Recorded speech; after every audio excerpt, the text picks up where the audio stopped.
Hey everyone, welcome to Karenology. Today's story will make you laugh, cringe, and probably yell at your screen. Let's go. You ever wake up to something that makes your blood turn cold before the coffee even hits the pot? That was me. 5:14 in the morning, still in my robe and socks, holding my dog's leash with one hand and a half-chewed piece of toast with the other, staring at a black pickup truck, idling past my open gate like it owned the place. Headlights cut through the mist off the lake, catching the dew on my fence like a crime scene. The damn gate was wide open. Again, the engine purred like a threat. Inside the cab, two guys in snapbacks and a woman in a bright pink hoodie laughed, cups in hand. They didn't even glance my way, just drove slow, turned around near the boathouse, then rolled back out the same way they came in, kicking up a spray of gravel as if they were doing laps in a Walmart parking lot. I stood there, frozen, heart hammering.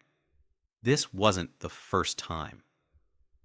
Over the past 2 weeks, I'd spotted joggers cutting through my land, teenagers snapping selfies by the lake, and a couple using my dock like it was their engagement backdrop.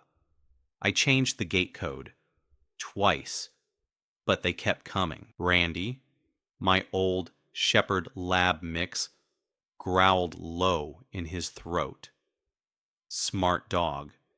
He could smell it too. This wasn't a mistake. This was entitlement.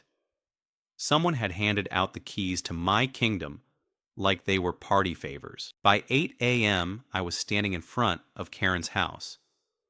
Yes, her real name. Plump, floral bloused, with that perpetually smug smile pasted under her frosted bob cut. She opened the door like she'd been waiting for me all morning. "Well, good morning, Michael. Everything all right?" You gave out my gate code. I didn't waste breath on pleasantries. Her eyes didn't even flicker.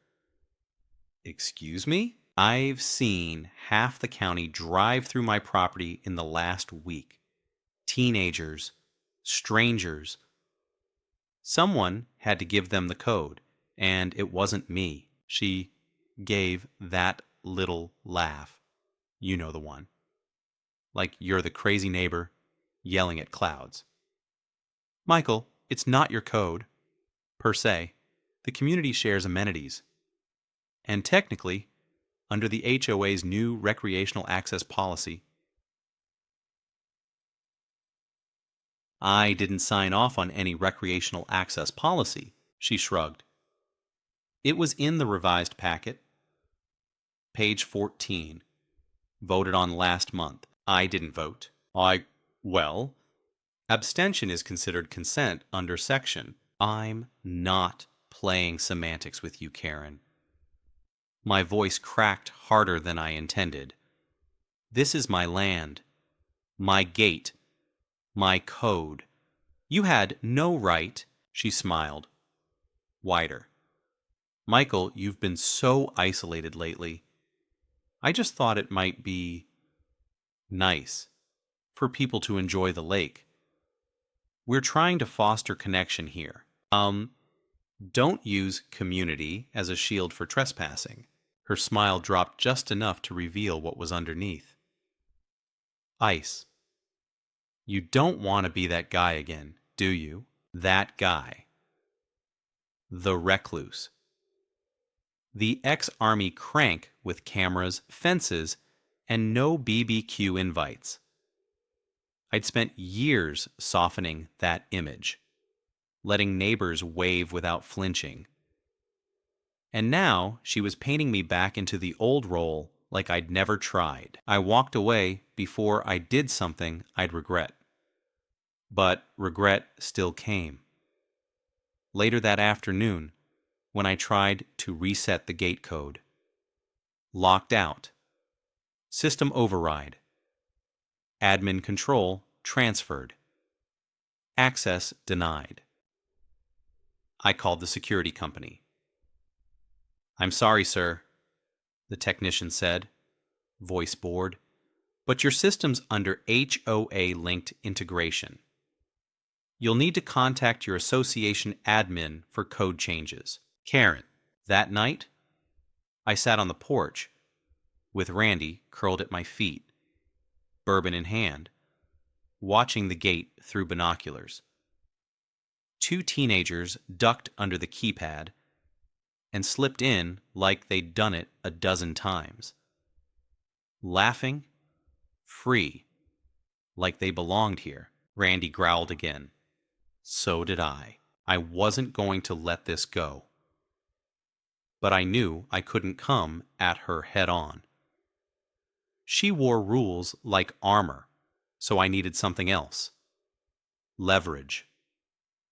A way to turn that sugary sweet smile of hers into a grimace. But first I had to let her think she'd won. So the next morning I showed up at the HOA meeting, smiled, nodded, even clapped when she joked about bringing people together. Let her bask in it, because if there's one thing I learned in the Army, it's this. The easiest way to breach a fortified wall isn't force. It's through the gate. And Karen already gave me the code. I waited 2 more nights, kept watching, kept smiling. I needed to be sure before I made my move. The third night confirmed it. A red sedan rolled through the gate at 11:47 p.m., same as the night before. I checked my logs. Same license plate. Not a neighbor, no tag, no call, no knock.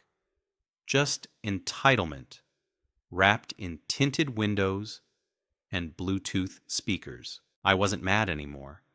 I was focused.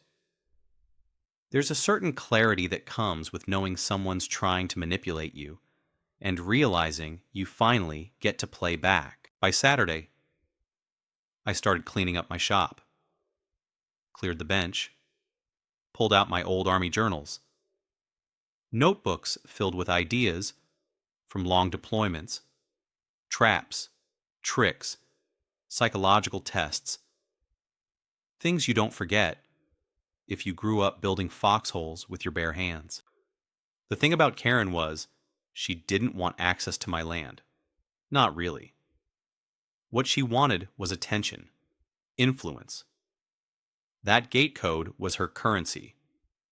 She'd been trading it like candy on Halloween, passing it to friends she wanted to impress. Every car that rolled through was another notch on her little belt of social leverage, and I knew how to turn that need against her, but I needed confirmation. So I baited the hook. Sunday morning, I called Karen. Hey, I said, feigning hesitation. Maybe I was a bit harsh. I've been out of sorts lately. Maybe it wouldn't be such a bad thing if folks came around once in a while. She jumped on it like a cat on a June bug. Michael, that's wonderful to hear. I always knew you just needed a little encouragement. Right, I said, letting her fill the silence with praise. I mentioned a few spots around the lake that might be good for gatherings. Told her I'd even leave the gate open on Wednesday night for a test run. Wednesday's perfect, she chirped. I'll let the others know. That's when I knew she couldn't help herself. I spent Monday and Tuesday building. Not just in the physical sense, though I did plenty of that, but constructing the psychological terrain. First, I replaced the motion sensors at the gate with upgraded IR cameras. Then, I ran a dummy signal through the system, feeding a static image of an open gate to the HOA network, while mine stayed shut tight and locked under a new local override I didn't register with their system. Next, I built a little surprise. A pressure-triggered speaker system tied to the front path. When someone walked past the marker stones, they'd trigger a recording. My voice, low and cold. Congratulations. You've just trespassed on federal property under active surveillance. You are being recorded. Please return to your vehicle. It wasn't technically federal property, but the effect? Immediate. Wednesday night arrived like a storm, pretending to be a breeze. Quiet. Still. Then came the first car. A woman in yoga pants and a man in golf attire stepped out, wine bottle in hand. They approached the gate. It opened automatically. They strolled through like it was brunch at the country club. 10 steps in and the recording blared. They froze. The man cursed and turned tail. The woman tried to call someone, probably Karen, before sprinting back to the car. 3 more cars followed that night. All turned away. The next morning, I waited. Karen knocked. No smile. Her makeup was rushed, foundation caking at the edges. I don't know what kind of game you think you're playing, Michael, but people are saying they were threatened on your property. Are threatened? I played innocent. That's strange. I've had the gate open, just like we discussed. Maybe someone else changed the settings. Her nostrils flared. You don't own the network. We do. I tilted my head. That's funny. Because according to the logs, no one accessed the system since Monday. And the override? That's been locked out. Probably a glitch. She squinted. You're bluffing. You sure you want to find out? Karen left without another word. But I knew what came next. She couldn't let me win. Not in front of her circle. Sure enough. 2 days later, flyers went up around the neighborhood. Community Open Lake Day. Sponsored by Karen. Come enjoy the sunshine. She moved the battlefield. This time, it wouldn't be subtle. She wanted to turn my land into a circus. Publicly. Force the issue. I watched her plan form like mold on bread. Predictable. Overconfident. She assumed I'd either lash out or hide, but I didn't do either. I invited someone very specific to my property that day.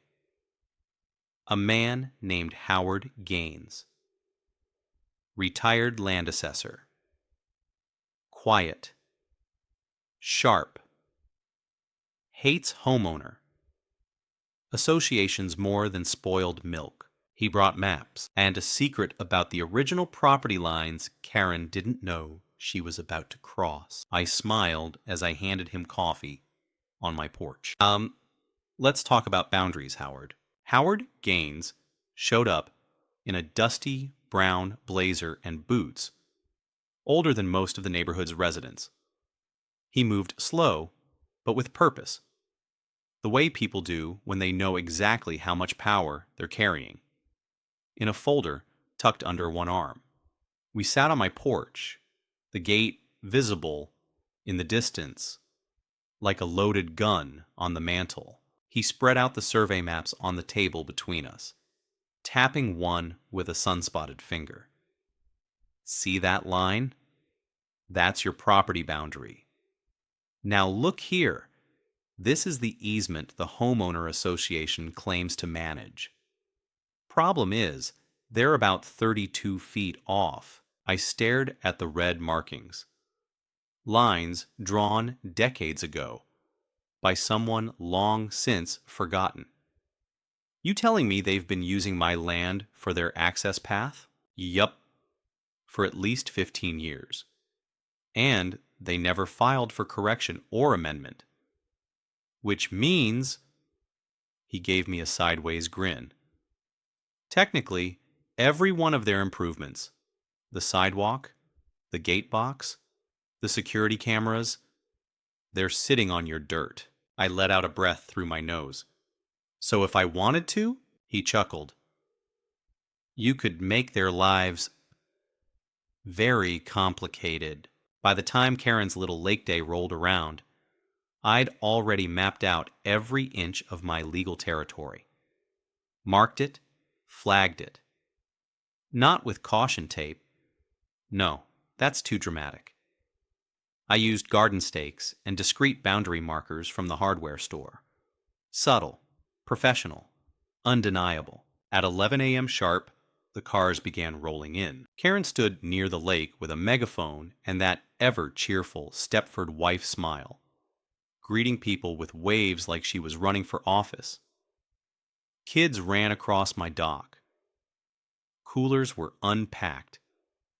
Folding chairs stabbed into my lawn. I walked out calmly, clipboard in hand, and greeted the first family unpacking a canoe. Morning, I said. Just so you're aware, you're currently standing about 27 feet onto private property. The dad blinked. What? I pointed to the small marker. Survey confirmed it. This entire area, including that dock, it's not communal. It's mine.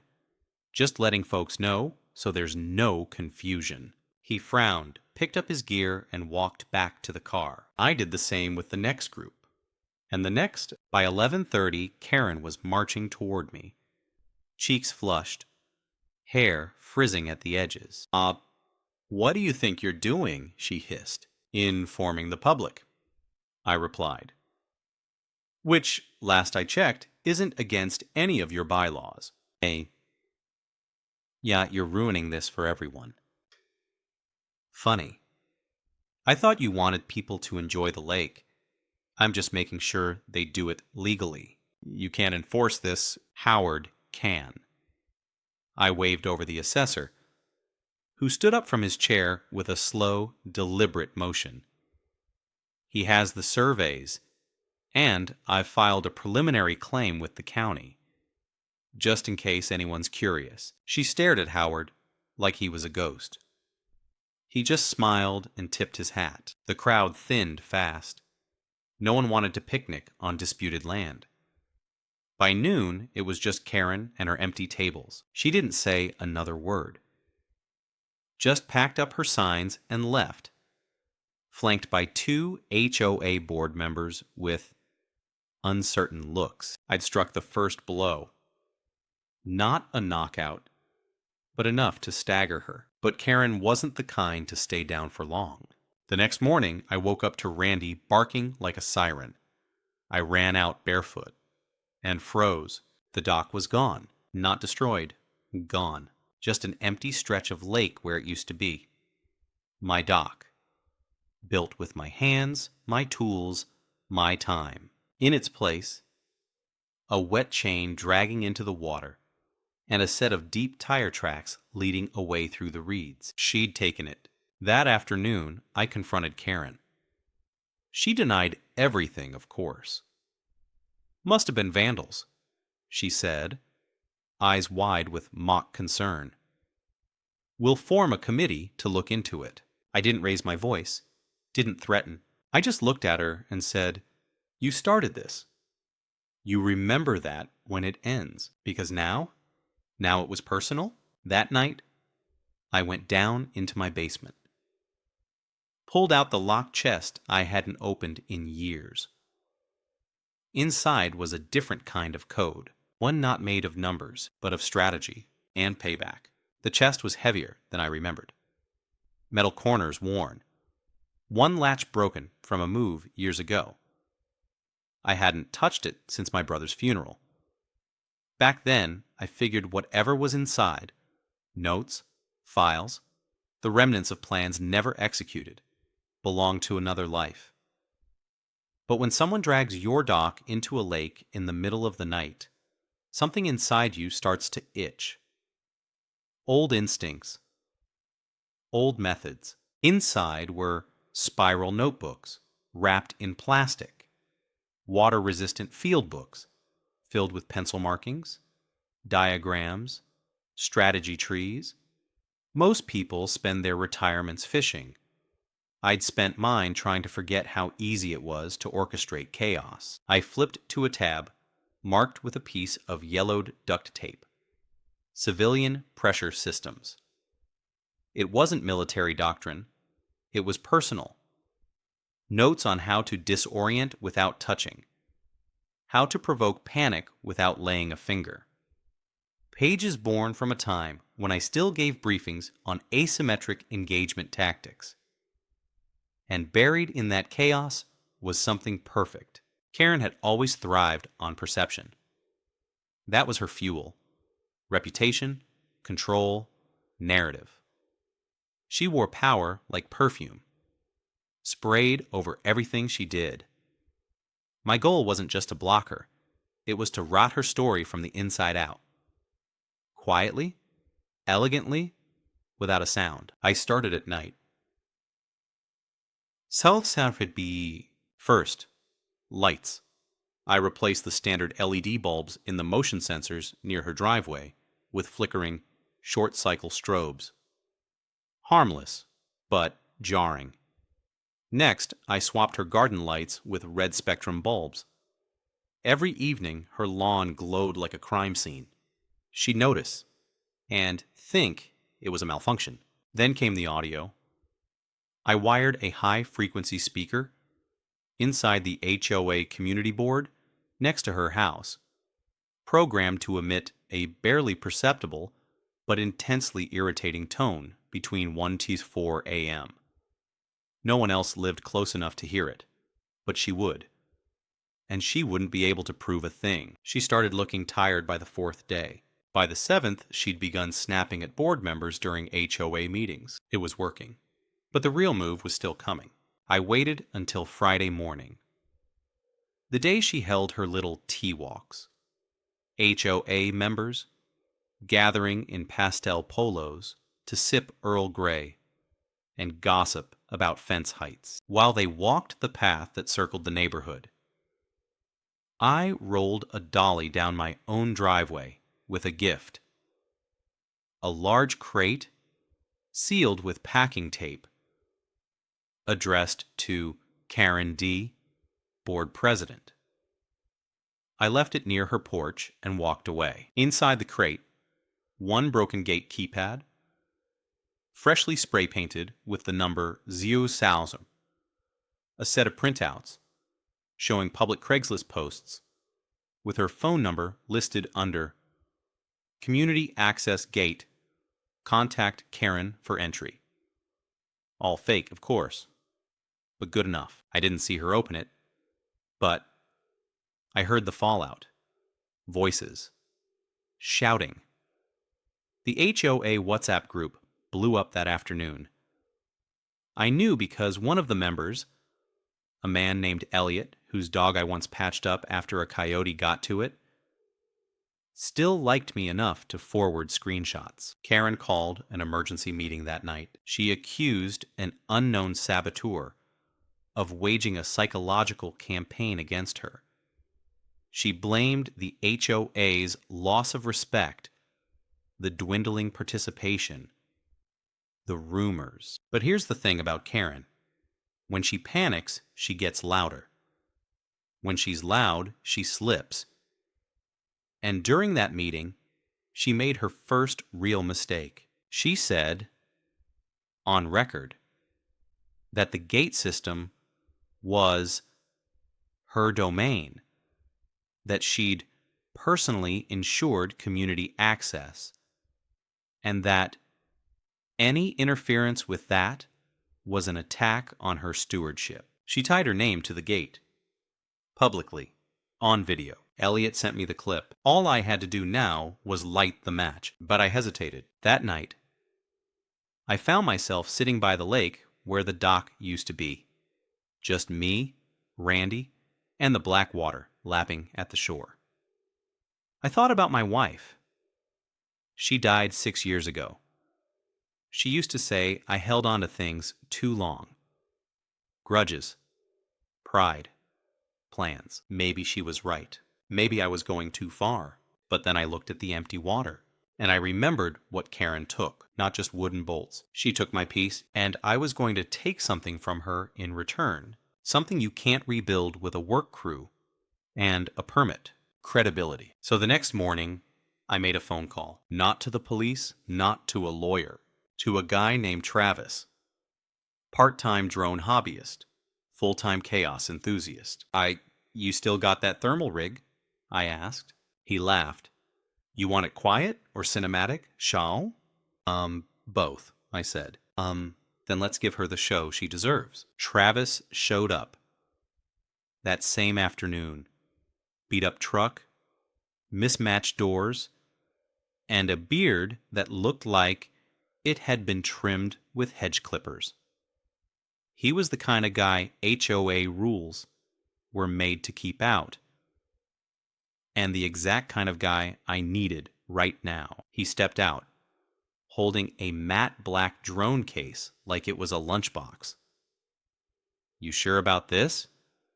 He asked, one eyebrow raised. I nodded. I don't need footage of her doing anything illegal.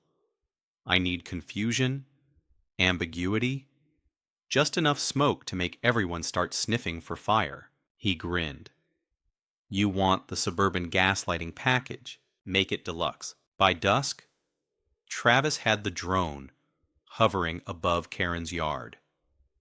Thermal camera on, set to broadcast to a private link. He'd written a script that pinged her house once every hour, just enough to register as motion, but not enough to trip the system. That night, while she was probably winding down with her organic tea and passive-aggressive bullet journal, her smart lights flickered. Her dog barked. Her Alexa misheard commands. The thermal feed picked up subtle, warm flashes through the windows. Just her walking around. Nothing sinister. But it didn't matter, because Karen wasn't the only one watching. Elliot, Brenda, even that bitter woman from Lot 12 who always pretended not to notice anything, they were all forwarded the same thermal screenshots. The rumor wasn't that Karen was being watched. The rumor was that Karen was hiding something. By Friday, the HOA chat was lit up with whispers. Strange activity near Karen's house. Saw her arguing with someone by her garage at 2 a.m. Heard yelling. None of it was real. But none of it was completely false either. That's how erosion works. Not in crashes, in cracks. Karen held a closed-door board meeting that weekend. Emergency agenda. She didn't invite the full board, just her two loyalists. But Elliot recorded it from his phone in his jacket pocket. Her voice was sharp, fraying around the edges.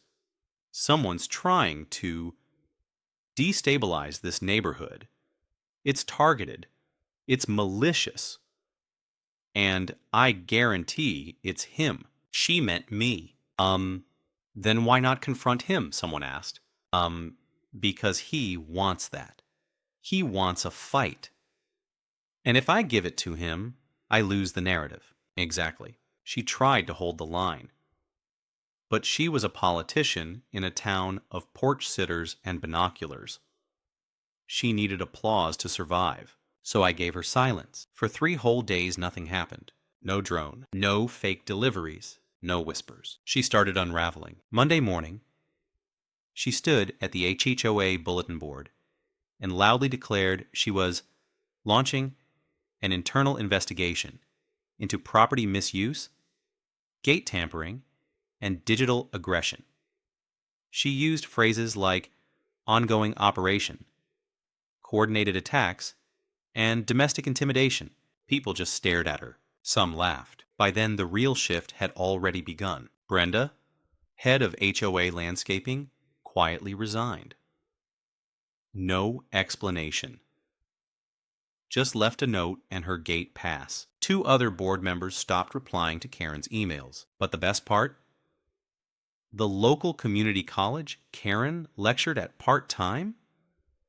They put her class on indefinite hold due to what they called behavioral instability, reported by neighborhood sources. She was losing ground, and no one was coming to catch her. But this story wasn't about humiliation. It was about consequence. And that's why I waited. until Wednesday. I walked up to the HOA mailbox kiosk just as Karen was pulling up. She looked thinner, or maybe just smaller. She stepped out of her SUV and didn't even look at me. "Karen," I said calmly. She paused. "What now?" I held up a small box. "Just returning this. Thought it might have fallen off your property line." She took it without looking. Inside was a brass number plaque. The old code pad from my gate. The one she claimed was communal. Her fingers clenched it like a stone. I'm not your enemy," I said. "But you made me into one. You humiliated me." "No, you did that. I just stopped protecting your secrets." She didn't answer. Just got in her SUV and sat there a moment before backing out slowly. The next morning, I found her entire front yard boxed up. All her decor, her planters, the little fairy lights on her porch, gone. A sign was posted on her door, and she temporarily relocated. Health reasons. But we all knew Karen was in retreat. And me? I had one more thing to do, not for revenge, but for closure. I walked down to the lake, to where the dock used to be, and I started rebuilding, board by board, with the code changed and the gate closed. The first board I laid into the new dock felt heavier than the last. Not because of the wood, pressure-treated pine, clean and straight, but because of what it represented. This wasn't about reclaiming a piece of shoreline. It was about making something again. Something that couldn't be stolen by lies or votes or codes. Randy watched from the bank, tail thumping against the grass every few minutes like a reminder that not all things had to be complicated. He never questioned who had the right to be somewhere. He just knew where home was. By midday, I had the frame down and half the crossbeams set. Sweat soaked through my shirt. I could have hired someone, called in a favor. But this needed to come from my hands. Karen hadn't been seen for 4 days. Word around the neighborhood was that she was visiting her sister out of state. A nice euphemism for being shamed into hiding. I didn't gloat. I didn't strut around like I'd won something. Because this wasn't about scoring points. It was about boundaries. Literal and otherwise. But on the 5th day, something changed. I came out early with a thermos of coffee, ready to get another section down, and found footprints in the dirt by the dock. Small, not Randy's. Someone had been here, and not just walked by. There were depressions near the tool chest. A crowbar had been shifted. A drill moved. Someone was testing the perimeter. I checked the gate cameras. No one came through during the night. But then I remembered. Karen still had the original code. And if she'd passed it to someone else, I installed a motion sensor just above the trail line by the tree line. If they came back, I'd know. But part of me already did. Later that afternoon, Elliot stopped by. We hadn't talked much since the blowout with Karen. He looked uneasy. Can I ask you something?" he said, standing beside the half-finished dock. Shoot, what are you planning next?" I wiped my hands on a rag. "Nothing." That's not what she thinks." "She?" He hesitated. "Karen's back. Quietly. She's staying at the Peterson guest house. Said she needed time to observe the climate. She's been talking to some of the old guard on the board. Soft feelers. She's not done." I wasn't surprised. But I was disappointed. There was a part of me, a small, naive fragment, that hoped she'd take the message and move on. But Karen never retreated. She reloaded. That night, the sensor went off. I watched from the upstairs window as a figure moved along the fence line. No flashlight. No sound. Just slow, methodical steps. Then, gone. The next morning, my new dock had fresh gouges in the wood. Not deep. Not sabotage. But a message. So I sent one back. I installed a trail camera. In the trees, but not just for catching trespassers. I angled it wide, framed the whole dock, let it see the lake, the sunrise, the motion of the reeds. Then I started posting daily photos online. Building something new, I captioned, one board at a time. Neighbors started commenting. Not just the ones I expected. People who'd never spoken to me. One woman wrote, "This is what the lake should be about. Peace." Another man added, "Makes me miss when this place felt like home." I didn't respond. I just posted the next day's picture. And the next, Karen didn't know what to do with silence. She thrived on noise. Conflict, gossip, performance. So I starved her of it. No meetings, no replies, no retaliation. Just steady, visible progress. Until Friday morning, I stepped out to find a white envelope taped to my mailbox. No stamp. No return address. Inside, a single photo. Me, standing at the lake, taken from behind the tree line. Someone had been closer than I thought. Not just testing fences, watching. I stared at that photo longer than I care to admit. Not because it frightened me, though it did, but because it confirmed what I'd suspected from the beginning. This wasn't about land, or gates, or even power. This was about presence. Control. Someone wanted me to feel watched. Vulnerable. Unsure. I wasn't. But Randy was. He wouldn't stop pacing the fence line that evening. Tail stiff, head low. Animals know when something's off. They don't second-guess instinct. I took the photo, slid it into a plastic bag, and locked it in my gun safe. Then I sat on the porch with a cold bottle of water and waited. Not with anger, with patience. Because the kind of person who leaves a threat like that doesn't have the discipline to stay quiet forever. The next morning, Elliot called. His voice was tight, clipped. "You need to see something." He forwarded me a picture of a flyer. Printed in bulk, left at mailboxes, and slipped under doors. A low-res image of my old Army photo. Next to the words, "Do you trust this man guarding our neighborhood?" Below it, vague bullet points about paranoia, security cameras, unregistered surveillance devices.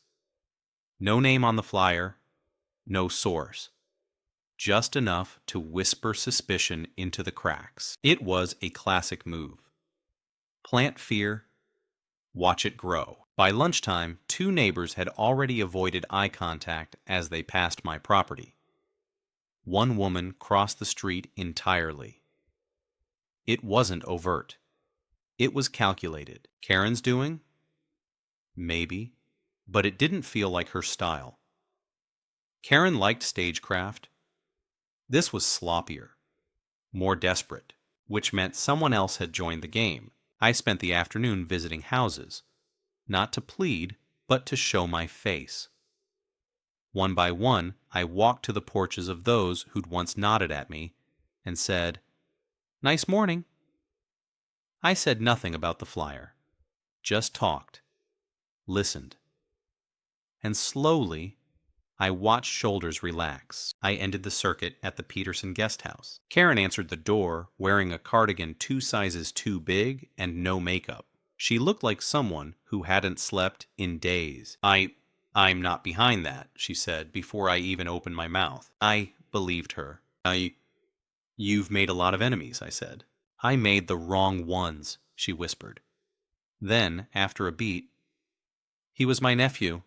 "What?" The kid who helped me with the gate. The tech. I trusted him.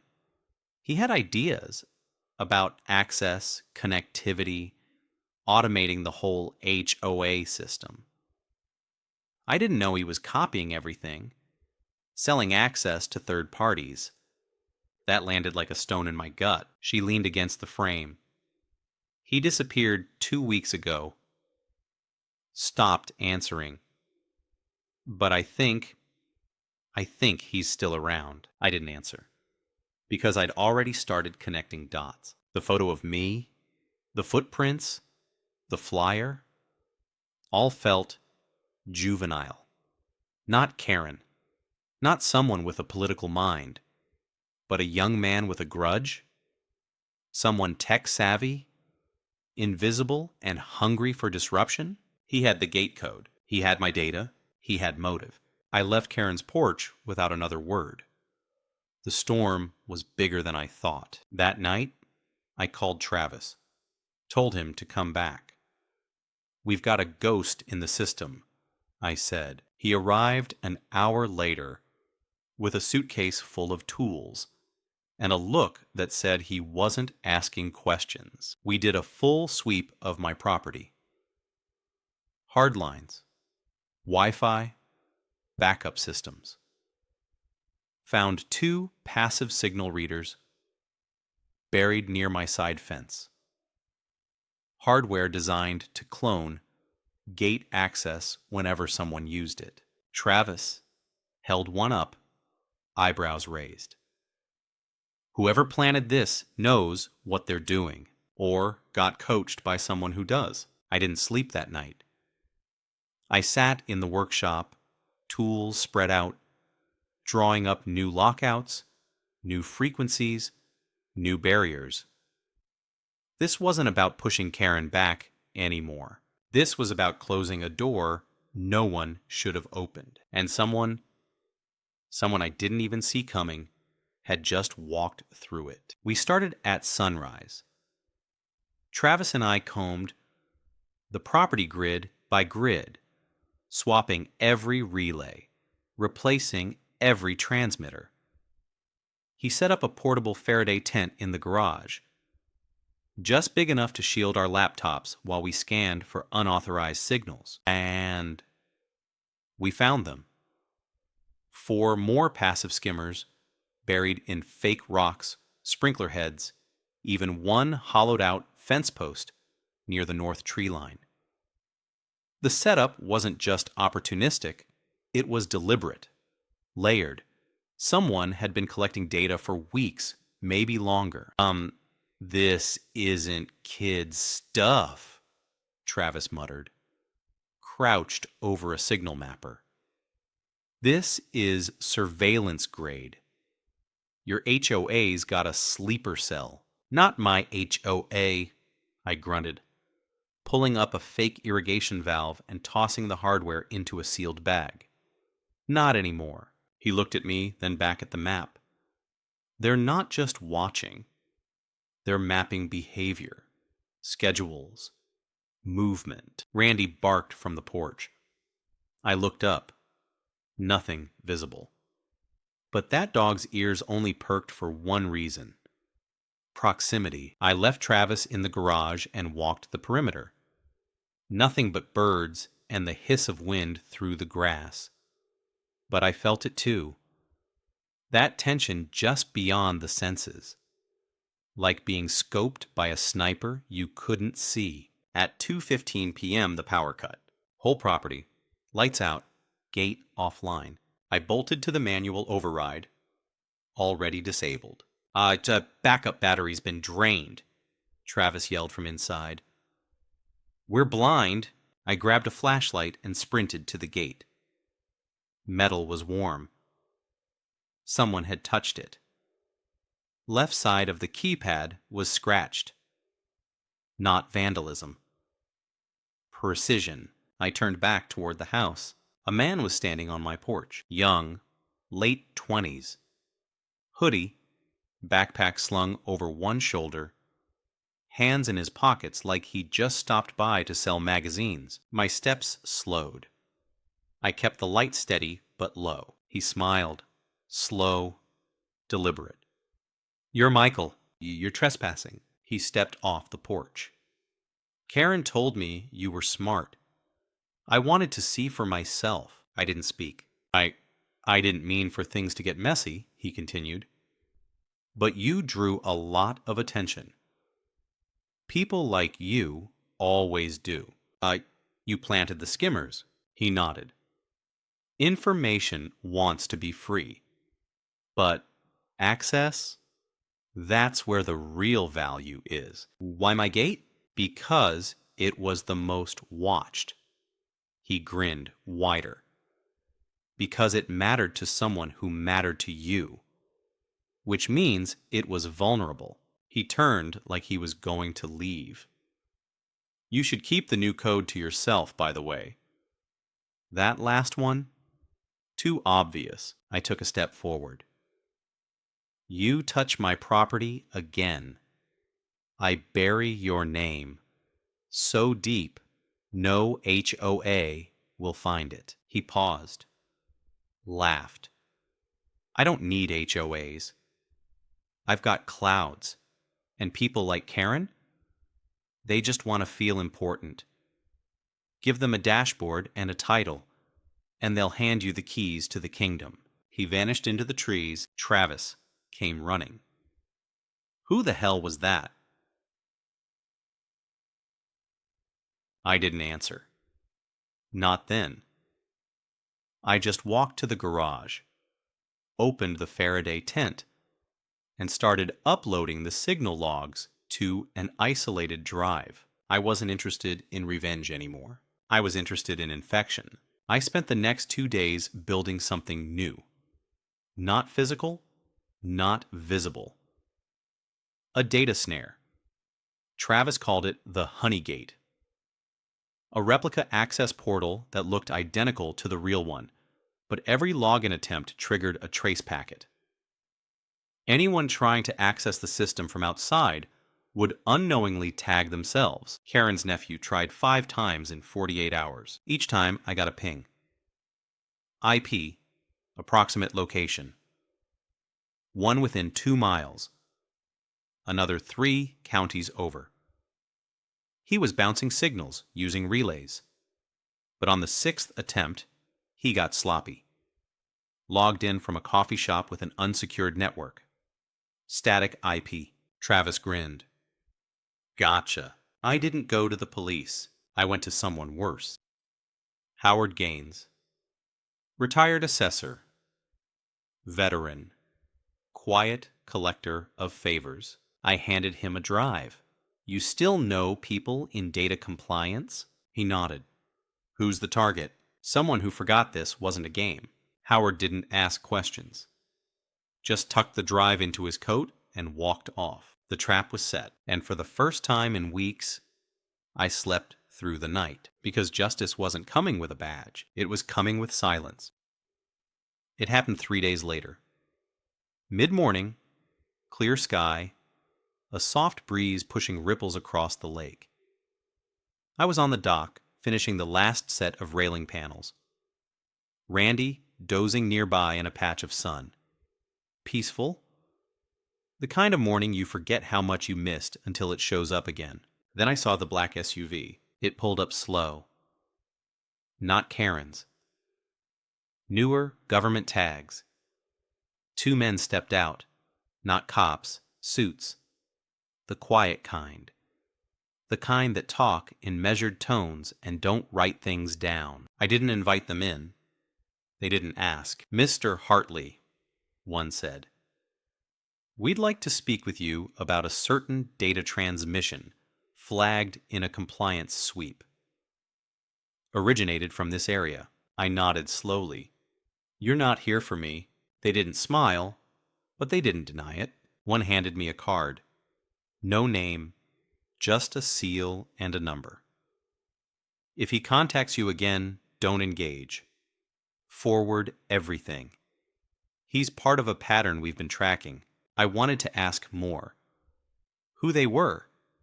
How far this pattern reached. But they were already walking back to the SUV. They didn't arrest anyone. They didn't need to. The message was enough. That evening, Travis confirmed it. The honey gate hadn't been pinged since the third day. The signal stopped. No new access attempts. No movement near the property. Clean. Karen left the Peterson guest house a week later. No announcement. No farewell committee. Just silence. Her house went dark. Then the listing showed up. Quiet, off-market, private transfer. Gone. The HOA elected a new board. Elliot didn't run. Brenda didn't come back. No one mentioned Karen. Not once. Like a chapter quietly torn from a book. I never saw her again. But sometimes I think about her. About how fast people disappear when the myth around them breaks. About how some folks don't know who they are without something to control. And me? I finished the dock. I repainted the gate. Removed every wire, every trace of the old system. No keypads. No apps. Just a solid steel bar and a manual lock. Simple, reliable. When neighbors walked past, I waved again. Some waved back. Some still looked away. That's fine. Peace doesn't need applause. One afternoon, a young couple walked by with a little girl. She paused at the gate and pointed. "Mommy, what's that number?" It was carved into the gate's side in bold brass digits. Karen's old phone number. The mother smiled nervously. "Just a number, sweetie." But I smiled wider, because it wasn't just a number. It was history. It was a warning. It was mine. And as I sat back on my dock, Randy's head resting on my boot, the lake still and silver before me, I realized something. Sometimes the best way to win isn't to fight harder. It's to make sure they can never touch you again. And they haven't. Not once. Not ever.